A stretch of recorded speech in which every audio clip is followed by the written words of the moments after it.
In the 1960s, a lot of the states went through following the Supreme Court decision, said, oh, the Supreme Court said we can't do religion and morality knowledge anymore, so we're taking it out of our Constitution. But there's a reason that it was in there for 180 years. And the First Amendment, by the way, is why the court says they can't have religion in schools, that the founders wouldn't want that. The guy who wrote the First Amendment in Congress is called Fisher Ames. Now, we're often told James Madison did it. If you'll read the records of Congress, Fisher Ames is the guy who came up with the final wording of the First Amendment.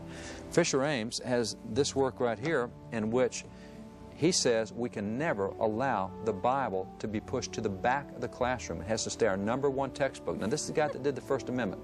So I would think he knows the intent of the First Amendment, but now 200 years later we're saying, oh no, the court knows what's right, we can't have religion. Now, they did religion first, but notice the second thing they did was religion first and then morality. Why start with the religion? Well, it's the base of knowledge, but it's also the basis of morality. Right. See, George Washington, way back in his farewell address, 1796, and by the way, this is original, 1796, there's George Washington's final address as President of the United States, final word. He's been in public service 45 years. He's leaving public life. He says, now, let's do a review of what made us who we are. And he goes through and he talks about how important religion is to political life in America. As a matter of fact, he's got a great quote. I'll just read from him. This is what he said 200 years ago on why our politics was already more prosperous than other nations.